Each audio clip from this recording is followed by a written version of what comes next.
Assalamualaikum warahmatullahi wabarakatuh. Hai, apa kabar kalian semua? Semoga selalu diberikan kesehatan dan dilimpahkan rezekinya. Amin, amin ya robbal alamin. Selamat datang kembali di channel Nisa Story. Bersama saya Nisa tentunya, yang akan setia menemani hari-hari kalian dengan kisah-kisah yang menarik dan semoga bisa menghibur. Kali ini Nisa akan menceritakan kisah yang berjudul Pengkhianatanmu Akhirnya Menghancurkanmu Mas, episode ketiga.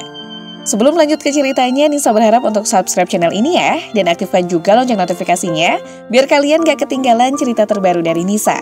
Biar gak penasaran, let's get straight to the story.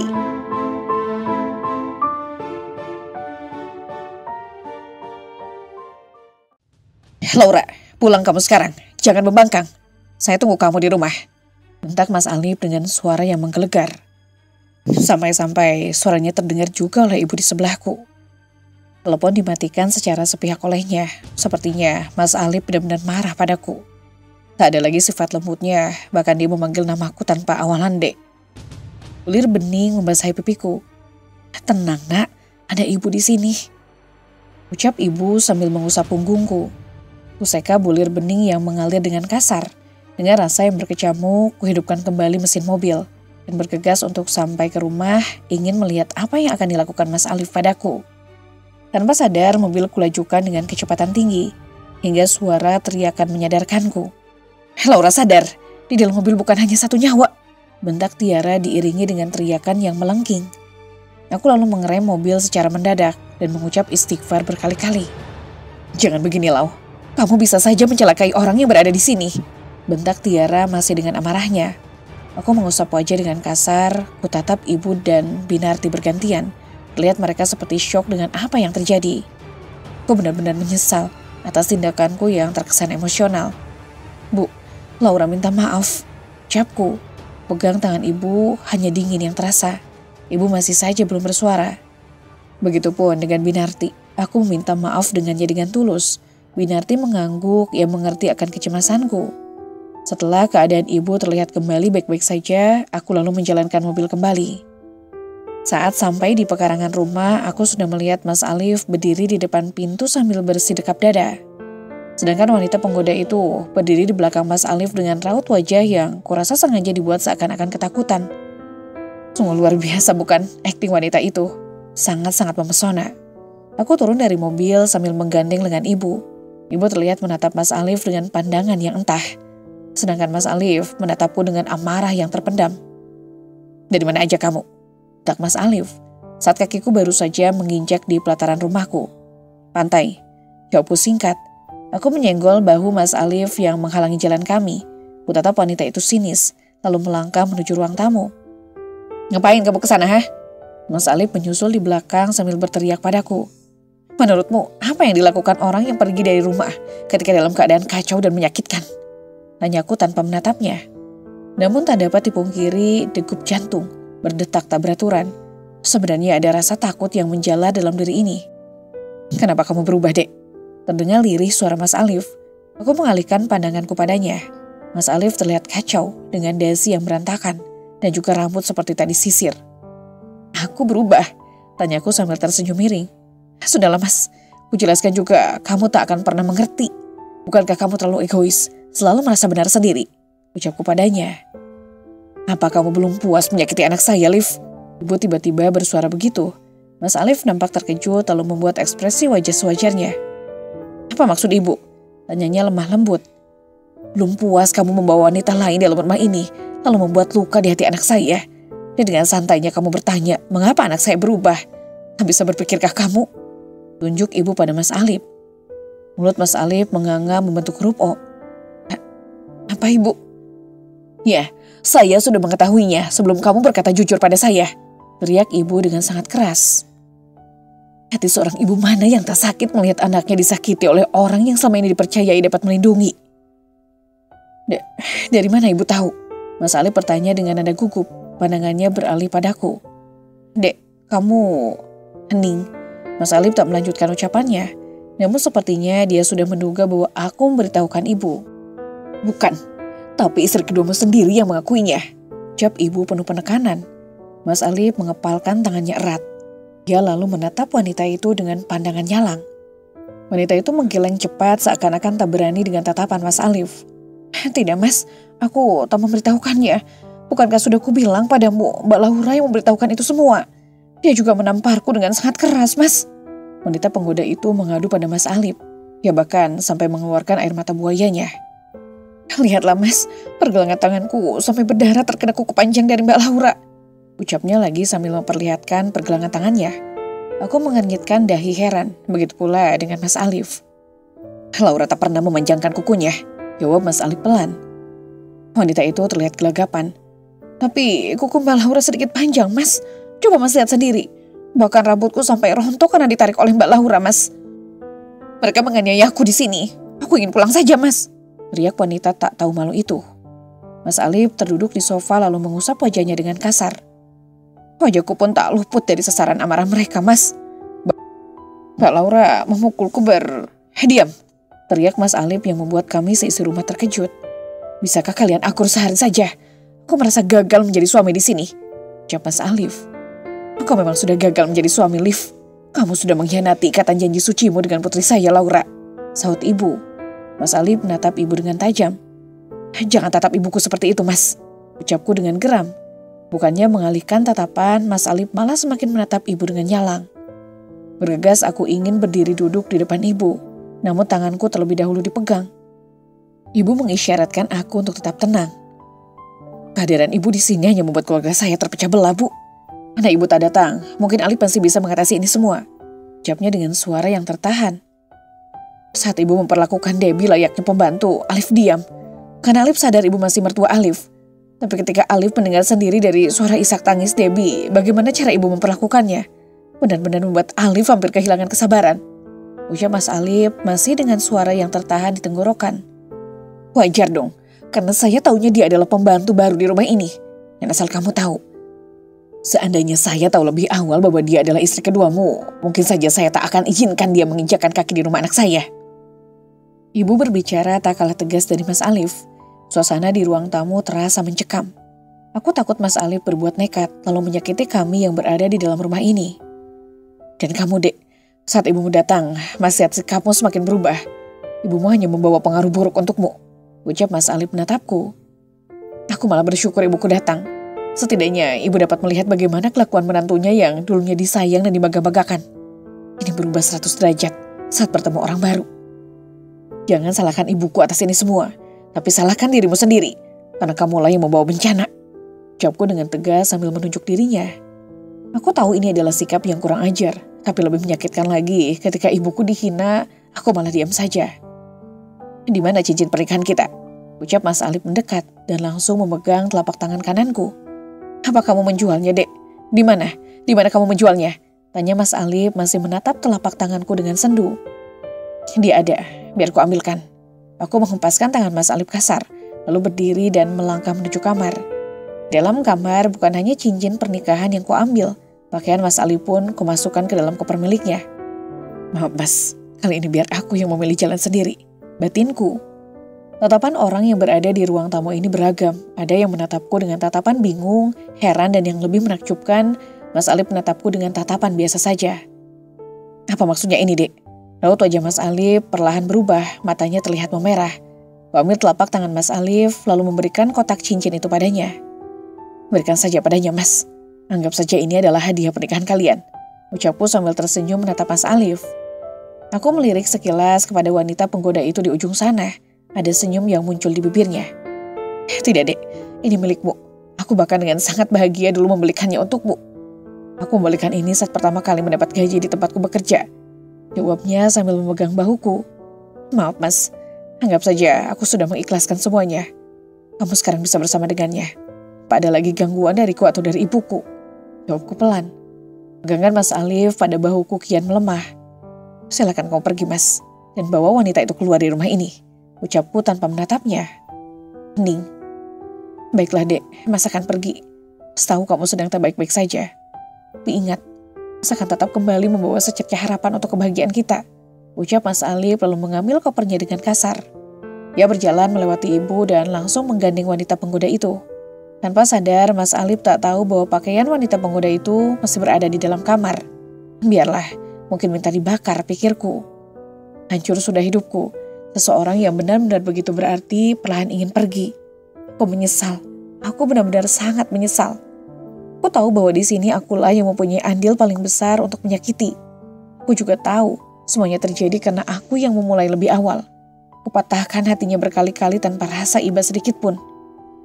Jujur, tak pernah terpikirkan olehku bahwa akhirnya pernikahan yang sudah terjalin selama 5 tahun sebentar lagi diambang kehancuran. Tak bisa, aku tak sanggup jika harus mengingat hal itu. Ini menyakitkan. Aku tak ingin cintaku berakhir dengan sangat memilukan. Aku mencintai dia. Laura begitu pun sebaliknya. Aku tahu pasti Laura juga masih sangat mencintaiku. Bagaimanapun caranya, aku harus bisa mempertahankan pernikahan ini. Apapun itu, aku akan tetap mempertahankannya. Tak peduli konsekuensi apa yang ke depan nanti akan kuterima. Usap bulir bening yang berada di pelupuk mata yang ingin terjun bebas. Aku merasakan sesak yang mendalam di dalam dada. Kutatap jalanan yang lenggang, masih nampak jelas bagaimana kecewa yang ada di dalam mata Laura. Masih nampak jelas bagaimana sakitnya menjadi Laura. Tak tega, sungguh aku benar-benar tak tega sudah menyakitinya begitu dalam. Astaga, aku benar-benar membuat luka yang begitu dalam di hatinya. Sungguh aku benar-benar merutuk akan perbuatanku sendiri. Kupukul kepalaku yang terasa sakit. Terus bagaimana lagi aku meminta maaf padanya? Apakah kata maafku masih berarti baginya? Cincin yang terpasang di jari manis ini takkan pernah bisa mengobati rasa rinduku nanti. Bahkan aku tak siap jika nanti kami menjadi 2 orang yang sangat asing. Mas, panggil Debbie di kursi belakang. Saat ini mobil yang kubawa terparkir di bawah pohon dekat rumah Debbie. Panggil aku kakak, ucapku dingin. Aku sama sekali tak berselera untuk berbicara padanya. Tapi aku juga istrimu, Mas. Terdengar isak tangis dari belakang. Entahlah, kenapa setiap mendengar tangisan seseorang selalu mengingatkanku pada Laura. Mengapa aku bisa seceroboh ini? Bahkan benar-benar saat ini Debbie adalah istriku juga. Apa kesalahanku begitu fatal hingga membuat air matanya terus meleleh? Apa aku begitu hina hingga sangat sulit dimaafkan oleh Laura? Begitu besarkah luka yang kuberi pada Laura? Aku menunduk memegang setir mobil dengan kuat. Jangan menangis, turunlah Bi. Aku akan tidur di kantorku, ucapku padanya. Aku menyuruhnya untuk turun segera bukan tanpa alasan. Karena saat ini aku juga membutuhkan waktu untuk menenangkan diriku yang saat ini dilanda oleh gundah. Hening, dia tak menjawab ucapanku. Isak tangisnya pun masih terdengar di telinga. Tak bisakah kamu memperlakukanku layaknya Mbak Laura, Mas? Aku juga istrimu, teriaknya di dalam mobil ini. Aku terkejut mendapati reaksinya yang spontan. Tak menyangka ia bisa bersikap seperti itu. Tak bisa. Hanya Laura yang kucintai dan tak akan pernah ada yang menggantikan posisinya. Jawabku dengan nada tinggi, tak terima dengan ia yang tiba-tiba membentakku seolah-olah aku tak ada harga diri di depannya. Lalu untuk apa kamu menikahiku, Mas? Aku bukan boneka. Aku bukan benda mati. Aku manusia, Mas. Istrimu bukan hanya Mbak Laura tapi aku juga. Taknya lagi dengan tatapan mata yang sangat tajam. Lihatlah, sifatnya sangat berbeda dengan Laura. Laura sangat anggun, bahkan tak terdengar sekalipun ia membentakku. Namun Debbie baru juga menjadi istriku sudah berani bersikap kurang ajar seperti ini. Laura yang selalu lembut ketika berbicara, cerewet saat bertemu dan selalu bermanja saat merindu. Lagi-lagi aku teringat dengan Laura. Jawab, Mas, untuk apa kamu menikahiku? Teriaknya kembali. Aku tersentak. Kutatap wajah Debbie yang memerah karena amarahnya. Apakah saatnya aku memberitahukan dia alasan sebenarnya aku menikahi dia? Karena balas budi, Bi. Maafkan. Karena kamu hanya kuanggap sebagai sahabat kecil yang tak lain adik sendiri. Jadi aku berucap, tak berani menatapnya. Takut dia semakin emosi saat aku mengatakan sejujurnya. Namun jika tak jujur, aku yang akan semakin merasa berdosa di sini. Kenapa kamu memberi aku harapan, Mas? Aku sudah terlalu lama menyimpan rasa untukmu. Aku rela menunggu dirimu bahkan banyak lelaki datang. Kutolak hanya untuk bisa bersamamu. Ucap Debbie melemah. Beranikan diri untuk menatapnya. Ada kilatan luka di sana. Aku tak pernah memberi harapan padamu. Dari dulu aku memang hanya menganggapmu sebagai adikku. Dan kamu perlu tahu, Bi. Sayangku hanya sebatas kakak dan adik. Lebih. Maaf. Aku mencoba menatap mata Debbie dalam. Ia masih menunduk dengan telapak tangan yang tertaut. Kamu jahat, Mas. Debbie berucap dengan suara yang tertahan. Maaf. Tolong maafkan aku, Bi. Di hatiku masih tersimpan dalam nama Laura. Aku tak bisa berpindah ke wanita manapun. Ucapku padanya. Tak peduli lagi jika perkataanku ini akan menyakitinya. Ini semua aku lakukan semata-mata agar Debbie tak terluka semakin dalam. Dia lalu keluar dari mobil dan menutup pintu mobil dengan keras, berdiri di sebelah mobilku. Buka kaca mobilku sambil menatapnya yang juga menatapku dengan marah. Pulanglah, Bi. Hari sudah mulai malam, jangan lupa pintu rumah. Aku memajukan mobil pelan, memasuki pekarangan rumah Debbie. Dia keluar dengan mata sembabnya, lalu beralih menatapku dengan pandangan sendu. Bisakah keluar dari mobilmu sebentar, Mas? Tanyanya dengan suara yang lemah. Merasa bersalah aku menuruti keinginannya untuk keluar dari dalam mobil ini. Tiba-tiba tubuhku dipeluk olehnya dengan erat. Dia menangis terseduh di pelukan ini. Entahlah, aku ingin berontak, namun hati berkata jangan. Bingung sekarang harus berbuat apa. Jadi kubiarkan saja dia melepaskan segalanya agar lebih tenang. Mas, tolong jangan tinggalkan Debbie. Debbie sudah tak punya siapa-siapa di dunia ini. Ucapnya terdengar pilu. Debbie sudah kehilangan kedua orang tua Debbie dan Debbie juga tak ingin kehilangan kamu, Mas. Ucapnya lagi.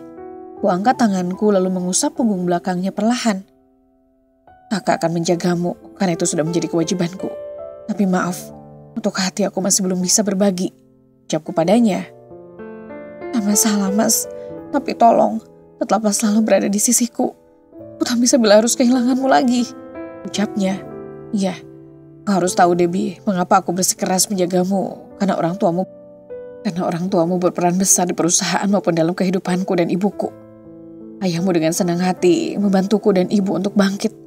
Itulah alasan kenapa aku ingin selalu menjagamu. Ini semua karena balas budi. Aku tak bisa membayar semua yang dilakukan orang tuamu padaku. Tapi aku bertekad untuk selalu berusaha menjadi kakak terbaik untukmu. Ucapku. Hening. Masih terdengar isak tangis Debbie. Tolong jangan ceraikan aku, Mas. Lirih terdengar suara Debbie, namun berhasil membuat jantungku seakan-akan berhenti berdetak. Aku baru ingat bahwa Debbie sekarang juga sah menjadi istriku dalam agama. Aku terdiam sejenak, mengatur kata-kata untuk menjawab pernyataan yang dilontarkan Debbie. Melepaskan terlebih dahulu pelukannya dariku, lalu aku memegang kedua bahunya erat.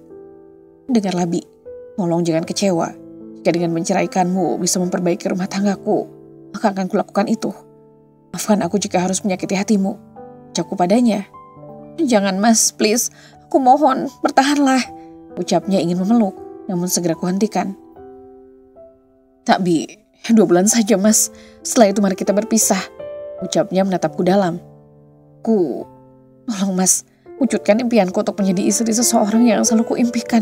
2 bulan saja, Mas. Ucapnya sambil menangkupkan kedua telapak tangannya tanda memohon. Baiklah, jawabku. Tak masalah, ini hanya berlaku 2 bulan. Dan setelahnya rumah tanggaku akan baik-baik saja bersama Laura. Aku akan membuatnya kembali bersamaku, apapun yang terjadi. Tapi boleh aku meminta sesuatu? Tanya Debbie sambil memegang jemariku. Apa? Tanyaku padanya. Tolong selama 2 bulan, perlakukan aku layaknya istrimu. Perlakukan aku seperti Mbak Laura. Boleh kan, Mas, kamu lakukan itu untukku? Tanyanya dengan wajah memelas.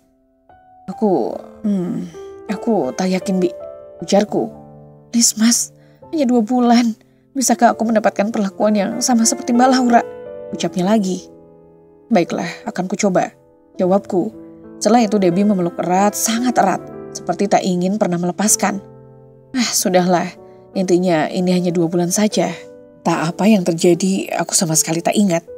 Rasanya saat itu, Debbie meminta aku tinggal sebentar, lalu memberikan minuman sebelum aku pergi. Setelah itu, aku tak ingat apapun lagi. Mas, kamu sudah bangun? Suara Debbie mengagetkanku. Aku menatapnya yang baru saja keluar dari dalam kamar mandi. Astaga, apakah aku melakukannya sesuatu padanya tadi malam? Pikirku. Deb, apa kita... Tanyaku menggantung di udara. Tak sanggup rasanya melanjutkan pertanyaan ini padanya.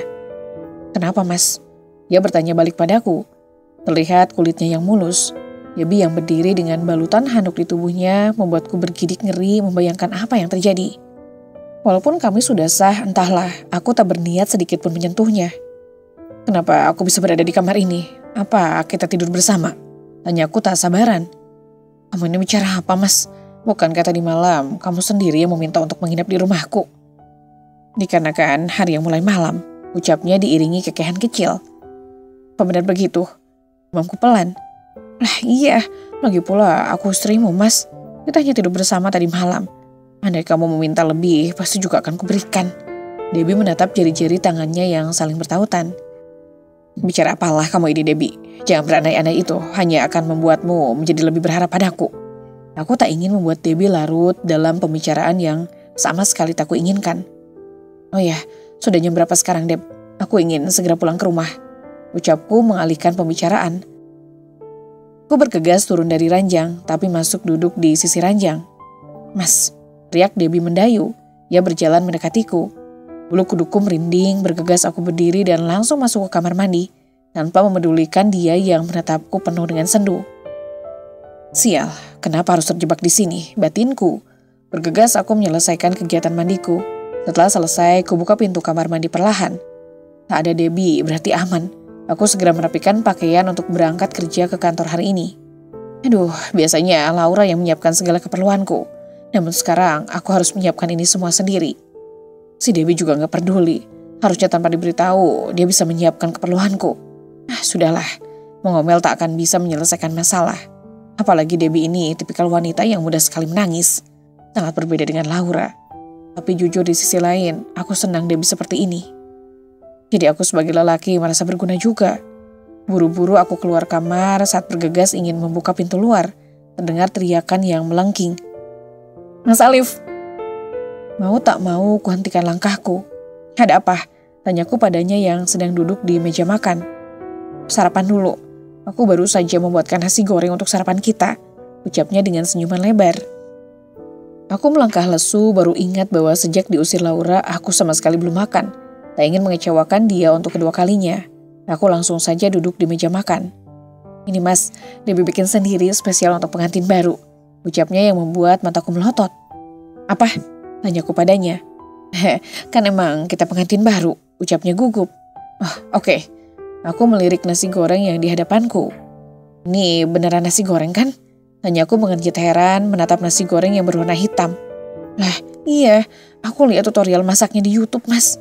Oh iya, masalah warnanya tadi aku nggak sengaja kasih kecap kebanyakan. Ucapnya lagi tanpa merasa berdosa, raut wajahnya nampak begitu polos. Napasku tercekat. Sudah bisa aku tebak bagaimana rasanya nasi goreng ini. Walaupun mungkin rasanya tak enak, tapi setidaknya dia tetap berusaha memberikan yang terbaik untukku. Meski tak akan enak di lidahku nantinya. Ayo mas, dimakan. Nanti kita terlambat. Debbie memberikan sepiring nasi goreng untukku. Aku mengangguk lalu mencoba menyuapkan nasi goreng itu dengan ujung sendok. Baru saja suapan pertama, perutku rasanya terlilit dengan sangat kencang. Kan benar, nasi goreng buatan Debbie memang tak cocok dengan selera di lidahku. Aku ambil segelas air putih lalu meminumnya hingga tandas. Kenapa mas? Tanya Debbie kebingungan melihat tingkahku. Kamu kasih apa tadi di nasi goreng? Tanyaku padanya dengan lembut, tak ingin kasar-kasar. Garam sama kecap aja mas. Kenapa? Tanyanya dengan wajah polos. Mana? Bawa sini garamnya, aku pengen lihat. Ucapku. Debbie bergegas pergi ke dapur lalu membawa satu bungkus kecil di tangannya. Dia memberikannya padaku yang membuatku mendengkus kesal. Kamu gak baca ini namanya lada? Masa sampai sekarang kamu gak tahu yang mana garam yang mana lada? Ucapku dengan kesal. Bukannya garam sama lada sama ya mas? Aku istighfar berkali-kali, menetralkan rasa kesal yang sebentar lagi akan berubah menjadi amarah. Sudahlah, nanti mas ajarkan kamu memasak. Sekarang mas mau berangkat kerja dulu. Kamu baik-baik di rumah. Jangan mengajak temanmu untuk berpesta ria. Aku tak ingin mereka datang. Kalau mereka ada, hanya akan menambah beban pikiran saja. Kamu paham? Ucapku sebelum beranjak dari duduk. Debbie mengangguk pelan. Aku berdiri dari duduk, kenyang sudah rasanya perutku, padahal hanya sedikit yang kusuapkan ke dalam mulut. Berdebat dengan Debbie hanya akan membuang waktu. Belum lagi nanti dengan drama-drama ia yang menangis. Makin membuatku geram. Mas, teriaknya lagi. Aku memutar bola mata malas. Apalagi? Tanyaku lembut. Aku ikut boleh? Tanyanya dengan mata yang berkedip-kedip. Kamu ikut mau ngapain? Mas kerja gak mau jalan-jalan? Ucapku padanya. Aku hanya ingin menemani suamiku bekerja. Apa itu salah? Ucapnya dengan mata yang berkaca-kaca sekarang. Terserah saja. Cepatlah, aku takut terlambat untuk sampai di sana. Ucapku lagi. Lalu pergi menuju mobil terlebih dahulu dan menunggu Debbie di sini. Sambil menunggu Debbie, aku membuka handphone lalu mencari kontak yang bernama istriku. Terakhir dilihat baru 15 menit yang lalu. Aku mengirimkan pesan WhatsApp padanya. Selamat pagi istriku. Selamat beraktivitas, jangan lupa sarapan. Jangan tinggalkan sholatnya. Mas begini karena kamu adalah istri mas, kesayangan mas. Aku baru ingat sejak tadi malam aku sama sekali tak melaksanakan kewajiban sebagai umat muslim. Bisa-bisanya aku meninggalkan itu semua. Nampak Laura terlihat online. Bergegas aku memanggilnya dengan panggilan suara. Tak kunjung diangkat padahal jelas-jelas dia online. Dek, merindukanmu. Jika kamu sudah baik-baik saja, tolong beri Mas kesempatan untuk memperbaiki semua. Tolong sayang. Aku menatap nanar pesanku yang tak kunjung centang biru. Bahkan membalas pesanku pun, sepertinya dirimu enggan, Dek. Gumamku dengan sangat pelan. Mas, suara Debbie mengagetkanku. Aku menoleh, dia sudah berada di sampingku. Sejak kapan kamu masuk? Tanyaku padanya. Sejak kamu asik dengan konsermu sendiri. Lalu wajah Debbie terlihat kesal, namun aku tak peduli tentang itu. Pikiranku terus tertuju pada Laura. Ya Tuhan, bahkan sehari saja tanpanya hidupku terasa hampa. Aku merindukan dia, benar-benar sangat merindukan kekasih halalku itu. Mas, ayo jalan, katanya takut terlambat. Aku lalu tersadar dari lamunanku. Iya, jawabku singkat. Sepanjang perjalanan, Debbie asik menceritakan pengalamannya saat berada di luar negeri. Sempat terdengar ia bercerita bahwa dia selalu merindukanku di sana. Entahlah, aku tak terlalu fokus mendengar ceritanya. Ia bahkan sampai marah-marah karena aku sama sekali tak merespon ucapannya. Namun ia juga tak henti-hentinya bercerita yang membuat kepalaku berdenyut saja. Saat sampai halaman kantor, aku bergegas turun dari mobil, begitupun Debbie. Kamu pulang naik taksi ya? Ucapku padanya. Iya mas, ucapnya dengan senyuman. Baru saja aku ingin berbalik, Debbie langsung menarik pergelangan tanganku dan memelukku erat. Mas, tolong cium ubun-ubunku, ucapnya dalam pelukan. Untuk apa? Tanyaku, aku sama sekali tak membalas pelukannya. Bukankah aku memintamu untuk menjadikanku sebagai istri walau hanya 2 bulan? Apa kamu Baik-baiklah, ucapku tak ingin memperpanjang perdebatan. Aku lalu mencium pucuk kepalanya. Setelah selesai, Debbie melepaskan pelukannya. Terima kasih mas, kamu sudah mau menerimaku. Suaranya terdengar sangat nyaring. Aku mengangguk saja. Sudah ya, ucapku sambil mengusap rambutnya yang terurai. Aku bergegas berbalik. Tak kusangka Laura berdiri di sana dengan tatapan yang entah. Apa dia melihat semuanya, batinku? Dek, ucapku tergagap. Dia menggelengkan kepalanya pelan. Menjijikan, ucap Tiara yang tiba-tiba muncul dari belakangku. Yuk kita pergi Lau. Sepertinya kita hanya mengganggu pasangan mesra ini. Tiara langsung memegang lengan Laura dan membawanya menjauh. Mata Laura masih tak lepas dariku. Aku terdiam mematung menatapnya. Setelah mereka cukup jauh, aku baru sadar bahwa aku membiarkannya pergi tanpa penjelasan. Apa yang kulakukan? Bodoh, benar-benar bodoh. Makiku pada diri sendiri. Terima kasih mas. Kamu sudah mau menerimaku. POV Laura. Aku terdiam mematung, langkahku terhenti tepat di belakang Mas Alif. Duniaku seakan runtuh. Harapan yang awalnya muncul, sedikit demi sedikit sekarang hancur berkeping-keping. Mungkin tak akan ada lagi kata kembali di antara kami berdua. Ucapan Debbie benar-benar membuatku diam tak berkutik. Tak percaya begitu cepatnya Mas Alif mencintai Debbie, membagi hatinya dengan perempuan lain. Rasanya ini seperti mimpiku di siang bolong. Secepat itukah Mas Alif melupakanku? Hanya dalam waktu sehari, dia berhasil membuat Mas Alif jatuh dalam pelukannya. Mataku mulai berkaca-kaca, kubiarkan bulir bening saling berjatuhan membasahi pipiku.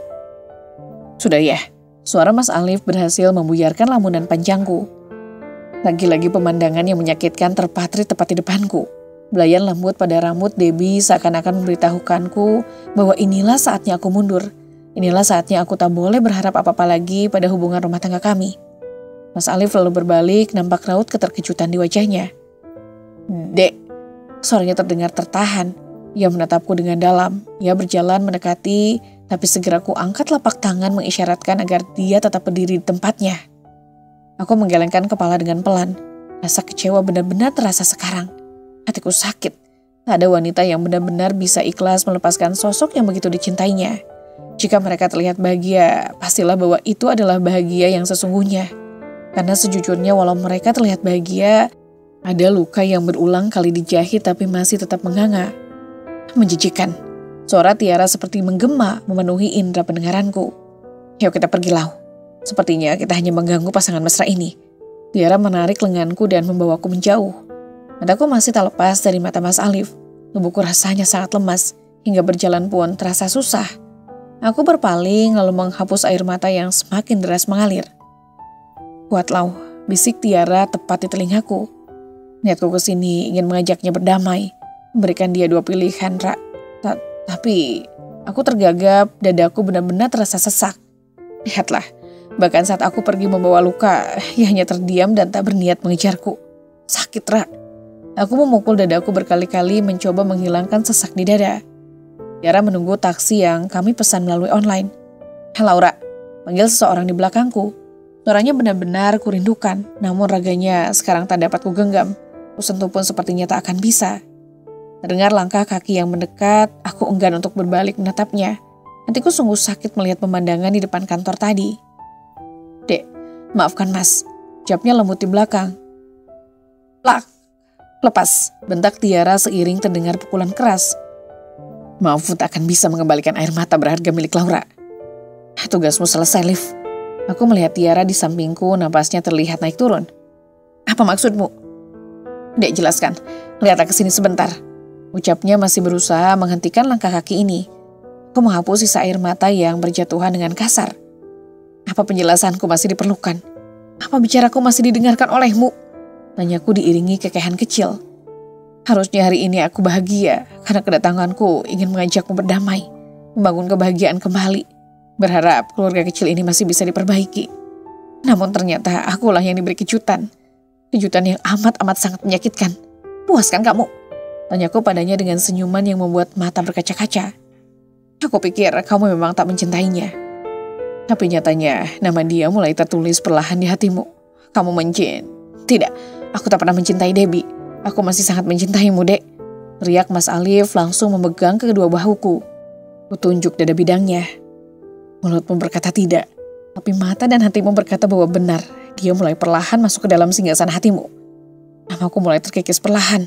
Ucapku mendorong dadanya dengan jari telunjuk hingga ia sedikit mundur. Maaf deh, maaf. Ia memegang erat telapak tanganku hingga sulit untuk dilepaskan. Lepaskan, Laura.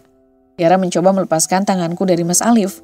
Namun hal tak terduga terjadi. Mas Alif mendorong Tiara hingga ia terjatuh. Aku ingin menolong, namun tatapan tajam Mas Alif membuatku merinding. Mas, lepaskan tanganku. Jangan sampai orang berpikir bahwa kamu adalah penjahat. Ucapku pelan. Silakan. Jika itu bisa membuatku mendapatkan maaf darimu, silakan lakukan, Dek.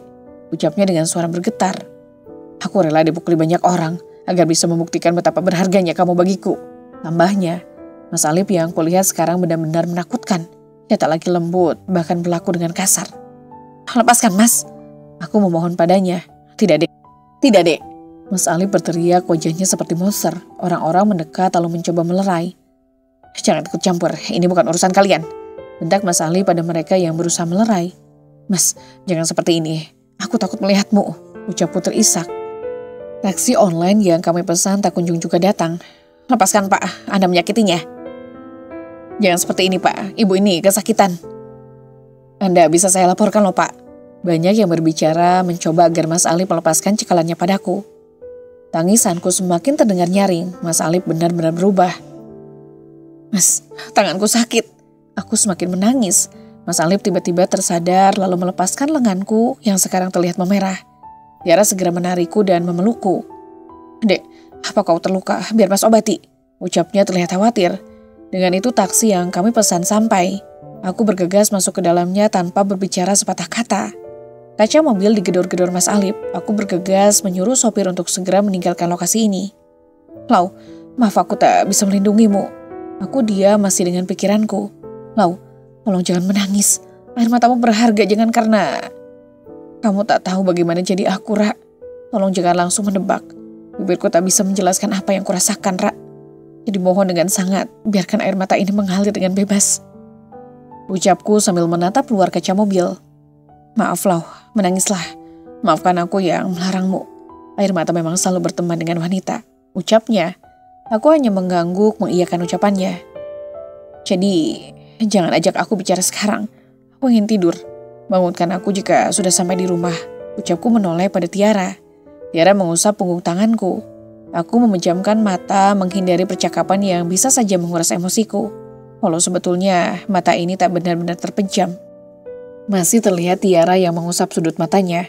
Aku menghela napas pelan lalu memalingkan wajah kembali melihat jalanan lewat kaca mobil. Lau, tepukan pada pipi membangunkanku dari tidur. Ayo, sudah sampai di rumah, ucap Tiara. Aku lalu keluar dari dalam mobil. Setelah membayar taksi, kami lalu masuk bersamaan setelah mengucap salam. Ya Allah, Laura, ibu dari tadi khawatir sama kamu. Ini lagi, kenapa matamu bengkak? Ibu menatapku dari atas sampai bawah. Dengan kamu juga kenapa memar begini? Siapa yang menyakitimu? Tanya ibu dengan nada marah. Sudahlah Bu, Laura capek, pengen tidur. Aku ingin berlalu dari hadapannya. Tunggu, jawab dulu pertanyaan ibu, ucap ibu lagi. Laura gak apa-apa Bu, Laura cuma mau tidur, ucapku sambil tersenyum. Tidur jam segini gak boleh, ini belum masuk waktu zuhur, jadi gak boleh tidur. Ayo duduk di sofa saja, ucap ibu lalu mengajakku untuk di sana. Aku menatap Tiara lalu mengisyaratkan dia untuk diam. Hening, tak ada yang memulai pembicaraan. Ibu terlihat asik dengan koran di tangannya dan tak menghiraukan aku. Ibu, ucapku sambil memegang tangannya, namun ditepis ibu dengan cepat. Gak usah pegang-pegang kalau masih main rahasiaan. Ada suara ibu terdengar ketus. Aku menghela napas.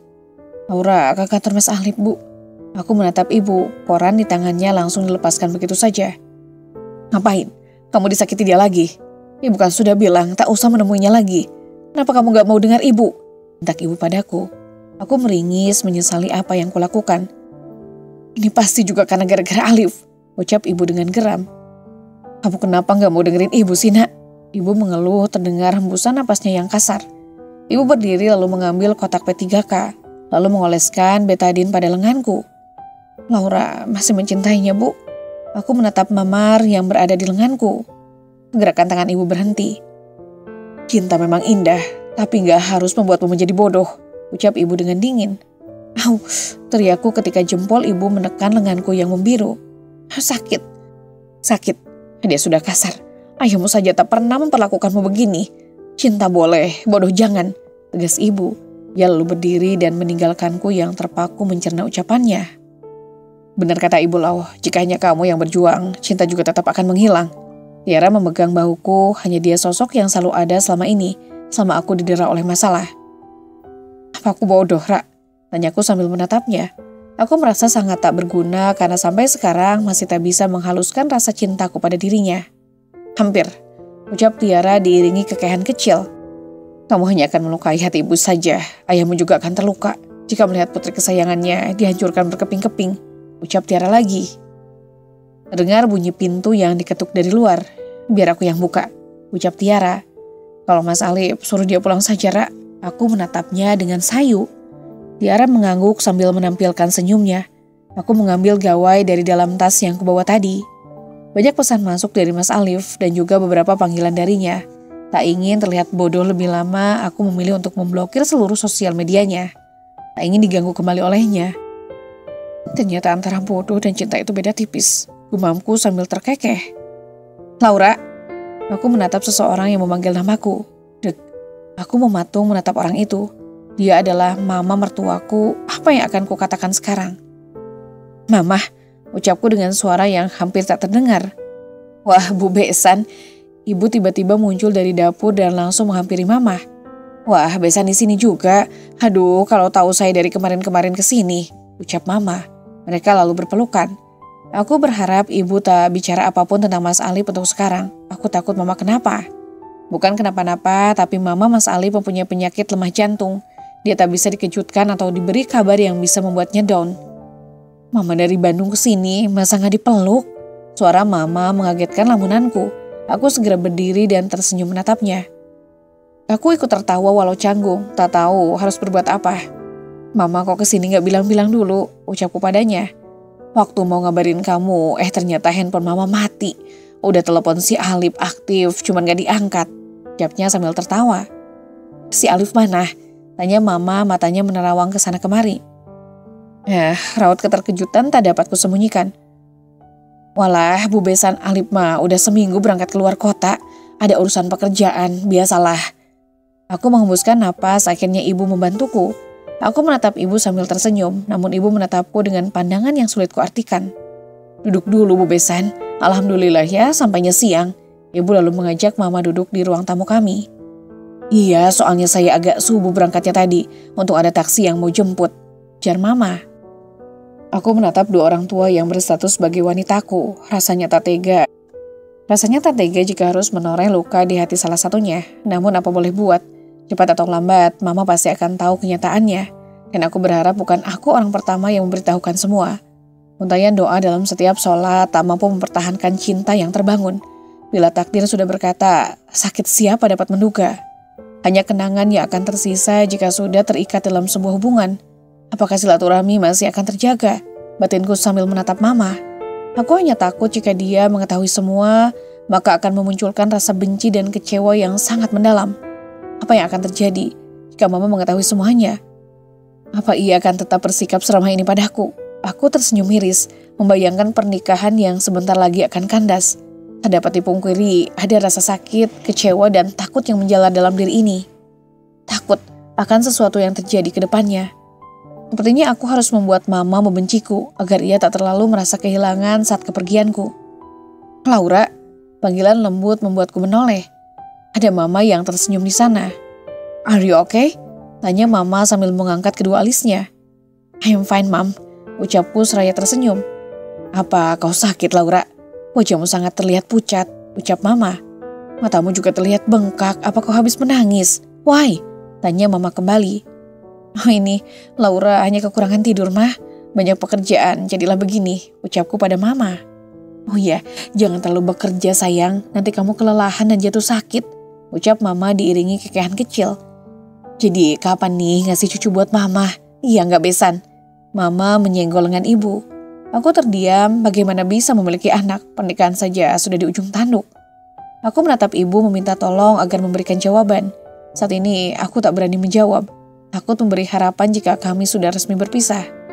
Belum rezeki mereka, besan, ucap ibu sambil tersenyum. Tiara memegang erat tanganku menyalurkan ketenangan. Katanya mengisyaratkan agar aku bersikap biasa-biasa saja, agar tak ada rasa curiga yang mendera. Iya, rezeki sudah ada yang mengaturnya. Saya hanya takut tak bisa melihat cucu saya. Takut umur saya sudah tak panjang lagi. Suara Mama terdengar bergetar. Aku tak paham apa maksudnya. Jangan bicara seperti itu, Mah, ucapku pada Mama. Umur siapa yang tahu, Nak? Kalau Mama udah pergi, tolong tetap dampingi Alif ya, ucap Mama sambil tersenyum. Beberapa hari ini, Mama selalu bermimpi buruk. Seakan-akan tak akan pernah melihat kalian bersama lagi. Perasaan Mama juga tak menentu. Selalu memikirkan kalian. Rumah tangga kalian baik-baik saja kan, Nak? Mama menatap mataku dalam. Aku tertunduk sebisa mungkin menahan bulir bening yang ingin jatuh. Aku mengangguk perlahan, dalam hati berteriak dengan sangat kencang bahwa keadaan tidak baik-baik saja karena kehadiran masa lalu Mas Alif. Alhamdulillah, Mama berharap selamanya begitu hingga kalian menjadi seorang kakek dan nenek. Mama tak ingin apa yang Mama alami dialami kembali oleh Alif, ucap Mama masih dengan suara yang bergetar. Tak ada jawaban dari pernyataan yang disampaikan Mama. Apa benar baik-baik saja, Nak? Tanya Mama mertua kembali. Aku hanya bisa mengangguk. Bu Besan, ayo makan dulu. Binarti sepertinya sudah memasak, kamu pasti lapar, ucap ibu yang mengalihkan pembicaraan. Iya, kamu mengerti sekali Besan, ayolah, saya juga sudah sangat lapar, jawab Mama. Aku menatap ke arah Mama, ia menatapku dengan pandangan sendu. Entahlah, ada kesedihan yang terpancar dari matanya, walau bibirnya tersenyum padaku. Ayo Laura dan temannya kita makan bersama, ucap Mama padaku. Iya Mah, duluan saja, Laura ada yang mau dibicarain dulu sama Tiara, ucapku. Setelah menatap mata Mama sebentar, aku bergegas memalingkan wajah pada Tiara. Ya sudah nanti nyusul ya, ucap Mama. Aku mengangguk cepat. Setelah beberapa menit kepergian Mama membuat aku dan Tiara sama terdiam hening dalam pikiran masing-masing. Aku berharap ucapan mertuamu tak mempengaruhi apa yang kamu inginkan di awal, ucap Tiara dengan nada dingin. Apa dia marah, pikirku. Aku hanya bingung, Ra. Bagaimana jika Mama kecewa padaku karena telah... Kamu tidak bersalah, Laura. Aliflah yang bersalah, ucap Tiara. Ra, jangan keras-keras, nanti Mama dengar, ucapku padanya. Turuti apa kata hatimu, tapi jangan membuatmu terpuruk pada keadaan, ucap Tiara kembali tanpa menghiraukan aku yang menegurnya. Jangan terlalu lama berpikir, Lau. Hanya akan membuang-buang waktu. Saranku cepatlah menentukan pilihan. Tiara berdiri dari duduknya. Satu lagi. Melepaskan untuk kebahagiaan atau terpuruk dalam rasa yang membuat menderita. Pilihan hanya ada di tanganmu. Jika kamu memikirkan satu orang, bisa jadi yang lainnya hancur dengan perlahan. Cobalah mengedepankan logika, jangan hanya soal rasa, Lau. Kamu berhak menentukan pilihan. Panjang lebar Laura berbicara, namun dia enggan berbicara sambil menatapku. Dalam rumah tangga, apapun bisa termaafkan. Tapi jika sudah menyangkut kesetiaan, lebih baik pikir 2 kali. Aku hanya takut jika kamu memilih bertahan, yang ada hanya kecewa dan rasa sakit yang semakin datang. Ucap Tiara lagi. Aku diam, tak berkutik. Kata-kata Tiara benar-benar seperti bogem mentah bagiku. Aku memang benar-benar wanita lemah, lebih mengedepankan perasaan daripada kebahagiaan sendiri. Tunggulah Mas, surat perceraian akan segera meluncur padamu. Semoga tak ada penyesalan yang akan tersimpan di dalam sana. Batinku berucap. Aku lalu berdiri dan menyusul untuk ke meja makan. Seminggu setelah kedatangan mama mertua ke rumah, aku mulai menjalankan segala rencana yang dari awal sudah kusiapkan. Mulai dari rencana perceraian yang sudah kuurus dengan sedetail mungkin, dibantu oleh Tiara sahabatku. Dan hari ini aku berencana untuk melaporkan Mas Ali pada atasannya tentang pernikahan yang dilaksanakan olehnya secara diam-diam. Yang apabila aku sebarkan bukan hanya Mas Alip dan Debbie yang hancur, namun perusahaan tempatnya bekerja pun akan dicap buruk. Sebenarnya tak tega, hanya saja dia harus menerima semua yang dia perbuat. Aku tak mungkin membiarkannya bahagia di atas penderitaanku. Enak saja, mereka tertawa sedangkan aku menangis tersiksa. Beberapa hari yang lalu, Mas Alip selalu menghubungiku. Dia bahkan sering mengunjungi rumah yang kutempati, tetapi selalu kuusir. Aku tak ingin lagi bertemu dengannya, hatiku sudah mati rasa. Sampai-sampai aku bosan dengan apa yang dilakukannya dan berujung memblokir seluruh akses medsosnya. Menurutku, ini adalah salah satu agar dia tak lagi menggangguku. Mungkin karena itu juga ia jadi sering mengunjungi ke rumah. Jika tidak pagi-pagi sekali, malam pun ia tetap datang. Memang sangat bekerja keras sekali dia dalam meluluhkan hatiku. Tapi semua itu untuk apa? Tentu saja alasannya ingin bertemu, karena ingin menjelaskan segala sesuatu yang pernah kusaksikan. Aku sudah tak ingin mendengarkannya lagi. Dulu ku beri dia kesempatan, tapi malah disia-siakan begitu saja olehnya. Andai saja semuanya tak pernah terjadi. Mungkin aku dan Mas Alif masih menjadi 2 orang yang saling melengkapi. 2 orang yang penuh dengan cinta, saling melengkapi kekurangan yang ada. Tapi sayang, 1000 kali sayang, itu hanya angan-angan semata yang tak akan pernah bisa menjadi nyata. Hei, kenapa melamun? Tanya Tiara di sela keheningan yang mampu membuatku tersadar dari lamunan panjangku. Apa aku keterlaluan jika melaporkan kelakuan Mas Ali pada atasannya, Ra? Di dalam pikiranku, aku juga memikirkan apa yang akan terjadi jika aku melaporkannya. Maksudnya? Tiara bertanya tanpa menatapku. Masa begitu saja Tiara tak mengerti, pikirku. Aku menatap Tiara yang sedang menyetir. Jika dia dipecat, bagaimana dengan kehidupannya nanti? Bukankah kamu tahu pekerjaannya hanya itu saja? Kamu ingin membatalkan semuanya? Tanya Tiara melirikku sekilas. Aku sedikit terkejut dengan pertanyaan yang dilontarkannya. Namun sebisa mungkin aku mengubahnya menjadi biasa-biasa saja. Aku hanya tak tega jika membuat seseorang harus kehilangan pekerjaan. Jawabku lalu menatap lurus ke jalanan yang lenggang. Inilah kelemahanmu, terlalu mudah kasihan hingga mudah dimanfaatkan. Apa kamu juga ingin membatalkan perceraianmu dengannya? Tanyanya lagi. Tentu saja tidak, aku hanya tak tega, Ra. Aku menggeleng dengan cepat mengindahkan apa yang ia ucapkan. Kok aku lama-lama kesal ya sama kamu, Lau? Gak bisa pegang komitmen sendiri. Gak bisa percaya sama diri sendiri. Terlalu banyak keraguan, terlalu banyak rasa empati. Sampai-sampai gak bisa bedain mana yang harus dikasihani dan harus dijauhi. Jawab Tiara tanpa menatapku. Namun dari cara bicaranya aku tahu dia jengkel. Mobil tiba-tiba diberhentikan dengan dadakan. Aku menatap Tiara. Jadi gimana? Jadi gak ngelaporin?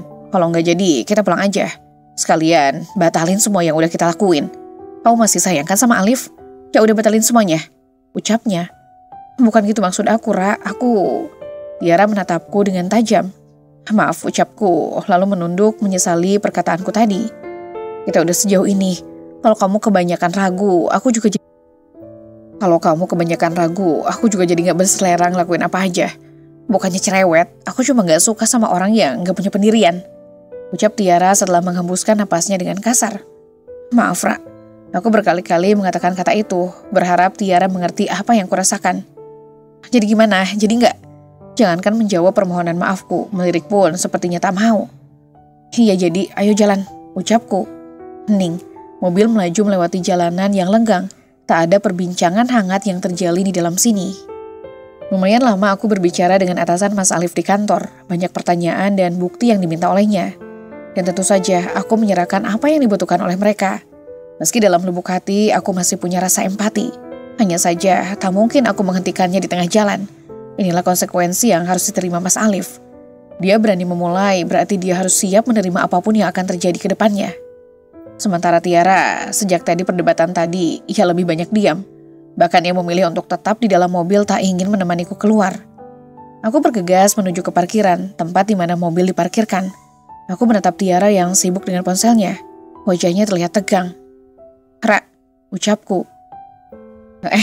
Wajahnya terlihat terkejut. "Ayahmu ada di rumah, Lau," ucapnya menatapku khawatir. "Lantas ada apa?" Tanyaku bingung. "Gimana kalau ayahmu mencari Alif?" "Kamu mau jawab apa? Bukannya selama ini ayahmu menyayangi Alif seperti anak kandungnya sendiri?" Ucap Tiara menatapku. Aku termenung, sekarang keheningan mengelilingi kami. Aku larut dalam pemikiran, ayah pasti akan sangat kecewa dengan Mas Alif. Apalagi mereka sangat akrab, layaknya sepasang teman yang tak terpisahkan. "Lalu aku harus gimana, Ra?" Tanyaku pada Tiara. Tiara menatapku lekat, matanya menyiratkan sesuatu. "Surat perceraian sudah kuurus, apa yang harus kulakukan?" Aku meremas ujung hijab yang kukenakan. "Bagaimana jika ayah tak setuju dengan keputusanku? Apa yang harus kulakukan, Ra?" Tanyaku padanya. "Berdoalah, Lau. Aku yakin pasti ayahmu bisa mengerti semuanya," ucap Tiara. "Bismillah, Lau." Tiara mencoba menenangkanku. Aku lalu mengangguk padanya, perlahan mobil dihidupkan dan melaju membelah jalanan yang lenggang. Lama sama-sama terdiam di dalam mobil, pikiranku berkecamuk. Apa aku terlalu cepat mengambil keputusan tanpa meminta pendapat ayah terlebih dahulu? "Bagaimana di kantor tadi?" tanya Tiara memecah keheningan. "Alhamdulillah prosesnya berjalan lancar, Ra. Mas Alif hanya menunggu surat pemecatan dari kantornya," ucapku. Entah kenapa saat mengucapkan kata itu ada sesak yang memenuhi rongga dada. Aku tahu bagaimana susahnya Mas Alif harus pontang-panting mencari pekerjaan. Bekerja keras agar dia dapat bekerja di bawah atap, agar tak terkena panasnya sinar matahari yang menyengat. Aku mencoba melupakan yang terjadi. Tapi tetap saja semuanya seakan-akan menari di pikiranku. Aku bukan menyerah, aku hanya pasrah terhadap apapun yang akan terjadi selanjutnya. Semua aku serahkan pada Sang Pencipta. Jika kami ditakdirkan berpisah, berarti jodoh kami hanya sampai di sini saja. Dan semoga aku bisa dengan cepat melupakan ia. Tak terasa beberapa menit akhirnya kami sampai di pekarangan rumahku. Tanganku bergetar entah karena apa. Telapak tanganku pun berkeringat. "Ayo biar aku temani," ucap Tiara, senyuman tipis menghiasi bibirnya. Aku lalu mengangguk dan berjalan menuju pintu rumahku. Pintu kubuka perlahan, nampak di sana beberapa orang duduk di sofa ruang tamu. Perasaanku mulai tak nyaman, pasti ada sesuatu yang terjadi di sini, batinku. "Assalamualaikum," ucapku, lalu menarik tangan Tiara untuk masuk. Tatapan mataku bertubrukan dengan tatapan mata ayah. Ayah menatapku dengan pandangan sendu. Depan ayah ada laki-laki yang duduk, sayangnya aku tak dapat melihat dengan jelas karena dia membelakangiku. Aku mempercepat langkah dan langsung memegang punggung tangan ayah dan menciumnya dengan taksim. Ayah mengusap kepalaku dengan lembut. Aku lalu menatap ayah dengan senyuman. Namun ayah membalasnya dengan kecupan di jilbabku. "Laura." Jantungku serasa berhenti berdetak ketika mendengar suara yang memanggilku. Aku berbalik lalu menatap pemilik suara yang sangat kukenali, bahkan pernah sangat kurindukan. Tatapan matanya beradu dengan tatapan mata milikku. Terpancar kesedihan di dalam sana, bergegas kupalingkan menghadap ke lain arah. Ayah sudah mengetahui semuanya. Dari ucapan itu terdengar, namun aku masih terdiam membisu, enggan mengeluarkan suara. Kutundukkan wajahku, ada sesak yang benar-benar menghantam dalam dada. "Mari kita perbaiki lagi, aku berjanji semua akan baik-baik saja seperti awal." Aku langsung menatapnya dengan tajam, semudah itu dia berbicara. "Jangan Laura, itu hanya akal bulusnya untuk mendapatkan dua wanita sekaligus. Dia memiliki daya tipu yang luar biasa. Ibu tak sudi anak perempuan ibu satu-satunya kembali disakiti." Sentak ibu sebelum aku menjawab apa yang disampaikan Mas Alif. "Ibu diam, ini urusan rumah tangga anak kita. Tak baik kita ikut campur di dalamnya. Mereka sudah sama-sama dewasa, pasti bisa menyelesaikan masalahnya sendiri." Ayah menimpali ucapan ibu. "Apa yang harus diperbaiki, Mas? Bahkan kaca yang pecah pun ketika disusun takkan pernah berbentuk seperti asalnya." "Apa kamu pikir setelah semua yang kamu lakukan padaku, aku akan melupakannya begitu saja?" Tanyaku sambil menggelengkan kepala tak percaya. "Mas minta maaf, beri Mas waktu 2 bulan untuk meninggalkan Debbie," ujar Mas Alif yang membuatku membelalakan mata. 2 bulan? Apa menurutmu itu adalah tenggang waktu yang sebentar? Apa sebenarnya yang ada dalam pikiran Mas Alif, batinku? "Apa yang akan kau lakukan dengan waktu 2 bulan itu?" kataku dengan emosi yang mulai memuncak. "Apa kau pikir setelah melewati 2 bulan semua akan kembali baik-baik saja, Mas?" Belum 2 bulan saja aku sudah merasa bagaimana perubahan dalam dirimu. Bagaimana perubahan sikap laki-laki yang dulu penyayang padaku. Kamu sadar, Mas? Kamu sudah jauh dari yang aku kenal. Kamu bukan Mas Alif yang dulu lagi. Sosoknya perlahan-lahan menghilang dari ingatanku. Tambahku yang membuat Mas Alif terdiam. Nampak ia gusar, bahkan berkali-kali mengusap wajahnya dengan kasar. Apa tak ada lagi rasa cintamu untukku? Tanyanya dengan wajah memelas. Tak ada. Semuanya hilang bagai kenangan yang tak mungkin terulang. Di antara aku dan kamu, ada dia.